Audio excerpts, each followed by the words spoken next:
ഒരു വീഡിയോ എടുത്തോ, video selfie video.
Experience എന്നോട് ചോദിക്കുന്ന കാര്യമുള്ളൂ. ഞാൻ സിനിമയില് തുടക്കം പോലെ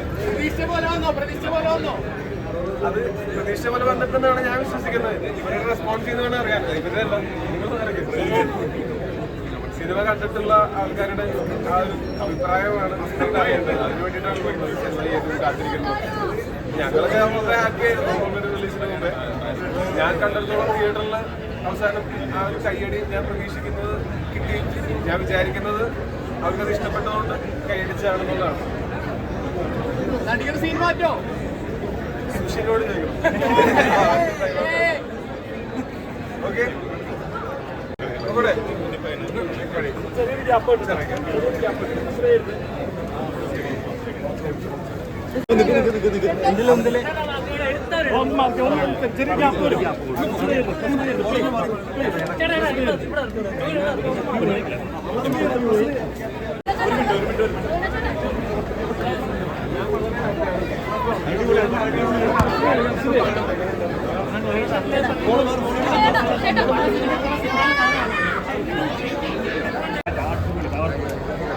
കല്ലുമാലയ്ക്ക് ശേഷം കല്ലുമാല പറഞ്ഞ സിനിമ അല്ലേ ആ ഇത് അങ്ങനെ ഒരു വലിയ കളർഫുൾ സിനിമ അല്ലേ ഒരു ഇമോഷണൽ ആക്ടറുടെ ഒരു ഇമോഷണൽ ജേണിയാണ് പടം. കല്ലുമാല അടിച്ചുപൊളി പടമല്ല, എല്ലാവർക്കും ഇഷ്ടപ്പെടുന്നത്. ഇതൊരു ആക്ടറുടെ ജേണിയാണ്. ഭാവനയിലേക്ക് പോയിട്ടില്ലെന്ന് ഇതിനു മുമ്പ് കുറെ പടം വന്നിട്ടില്ലേ? രണ്ടു പടം അറിയാലോ.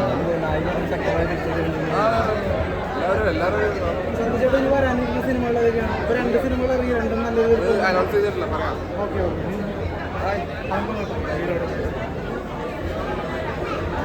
സൂപ്പർ സ്റ്റാർ ഡേവിഡ് പണിക്കരായിട്ട് ഗംഭീരമായിട്ട് ആറാടി തിമിർത്ത് അഭിനയിച്ചാണ്. ഒരു രക്ഷയില്ല. ഒരു സിനിമക്കുള്ള സിനിമ എന്ന് പറയുമ്പോൾ ഇതാണ്. അഭിനയം പഠിക്കണമെങ്കിൽ ഇങ്ങനത്തെ സിനിമക്കുള്ള സിനിമ കാണുമ്പോൾ ഓരോ വ്യക്തികൾക്കുള്ളിൽ ഇറങ്ങിച്ചെല്ലുമ്പോൾ അഭിനയം പഠിക്കാൻ പറ്റുള്ളൂ. ഒരു ആക്ടിംഗ് ക്ലാസ് പോലെയാണ് എനിക്ക് സിനിമ കാണുമ്പോൾ തോന്നിയത്. അപ്പോൾ ഭാവനയുടെയും ടോവിനോടെയും ഗംഭീര പെർഫോമൻസ് ആണ്. ഹണി ബി 2-ന് ശേഷം ഗംഭീരമായിട്ടുള്ള ഡയറക്ഷനോടുണ്ട്. ലാൽ ജൂനിയർ അഭിനയിച്ചിരിക്കുന്നു, ഡയറക്ടറായിട്ടിരിക്കുന്നു. അപ്പോൾ ഗംഭീര സിനിമ സ്ക്രീനിൽ കണ്ട് നേരിട്ട് പോയി കാണാൻ പറ്റില്ല, പണ്ടൊക്കെ കണ്ടത്. അഭിനയം കൊള്ളാം, ഗംഭീരമുണ്ട്. അതിന് ഡയറക്ടർമാർ ചാൻസ് വന്നു കഴിഞ്ഞാൽ അഭിനയിക്കാൻ പറ്റും. ഇനി സൂപ്പർ സ്റ്റാർ ഡേവിഡ് പണിക്കറായി ഓക്കെ. നടികർ എന്ന സിനിമ, അതായത് സിനിമക്കുള്ളിലെ സിനിമ ഇത്ര ഗംഭീരമായി കാണിച്ച വേറൊരു സിനിമയില്ല. കാരണം ഒരു സൂപ്പർ സ്റ്റാർ എന്ന് പറയുന്ന പദവിയിലേക്ക് എങ്ങനെ എത്തുന്നു, അയാൾ അവിടെ നിന്ന് അത് ആ പദവിയിൽ നിലനിൽക്കാൻ വേണ്ടി നമ്മുടെ വലിയ സ്റ്റാറുകൾ എന്ത് ചെയ്തു എന്ന് കാണിക്കുന്ന അതിഗംഭീരമായ അവതരണമാണ്. സിനിമക്കുള്ളിലെ സിനിമ എന്ന് പറയുമ്പോൾ നമുക്ക് ഒരുപാട് സംശയങ്ങളുണ്ടായിരുന്നു. കാരണം ഉദയനാണ് അങ്ങനെയുള്ള വലിയ സിനിമകളുമായിട്ട് നമുക്ക് ഇതൊരു കണക്ട് ചെയ്തു വരും. പക്ഷേ അതുപോലെ ഒന്നുമല്ല സിനിമ. ഒരു ന്യൂജൻ ആക്ടർ ഈ ഒരു കാലഘട്ടത്തിൽ അവർ എങ്ങനെയാണ് ലൈഫ്, പിന്നെ ഒരു സൂപ്പർ സ്റ്റാറിൻ്റെ ലൈഫ് എങ്ങനെയായിരിക്കും എന്നുള്ള അതിഗംഭീരമായ അവതരണമാണ്. ഇപ്പോൾ ടോവിനൊപ്പം തന്നെ സൗബിൻ ഷാറിൻ്റെയും ബാലു വർഗീസിൻ്റെ അതിശക്തമായ സപ്പോർട്ടിങ് കാശും സുരേഷ് കൃഷ്ണയൊക്കെ പടത്തിൽ അടിഞ്ഞാടുകയായിരുന്നു എന്ന് വേണം പറയാം. ഓരോ സെക്കൻഡും ഓരോ ഇതും അടുത്തത് എന്താവുമെന്ന് അറിയാനുള്ള ഒരു ആഗ്രഹം. അതായത് ഡേവിഡ് പടിക്കലിൻ്റെ ഉയർച്ച താഴ്ചകൾക്കൊപ്പം തന്നെ നമ്മളെയും കൂട്ടിക്കൊണ്ടുപോയ സംവിധാന മികവാണ് ലാൽ ജൂനിയറിൻ്റെ കയ്യിൽ നിന്നുണ്ടായിരിക്കുന്നത്.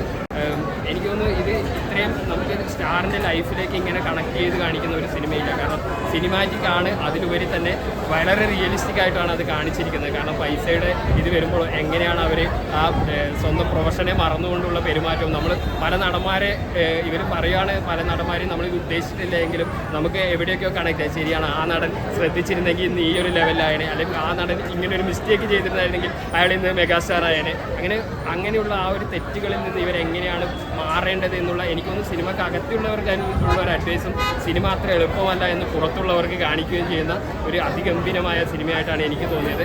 ബാക്കിയുള്ളവർ തിയേറ്ററിൽ കാണുക, അതിൻ്റെ അഭിപ്രായങ്ങൾ പങ്കുവയ്ക്കും. മലയാളത്തിനടുത്ത് അതായത് അടുപ്പിച്ചടുപ്പിച്ച് നല്ല സിനിമകൾ ഒരുപാട് വരുന്നത് കൊണ്ട് ക്രാഷ് ആയിട്ടുള്ള ഒരു ഇഷ്യൂ വരിക. ഇതൊക്കെ കുറച്ച് ഗ്യാപ്പിട്ട് വന്നിരുന്നെങ്കിൽ നന്നായിരുന്നില്ല. പക്ഷേ ആ ഒരു ഫ്ലോയുടെ കൂടെ തന്നെ എടുത്തു കാണിക്കാൻ പറ്റുന്ന ഒരു സിനിമയാണ് നടിക.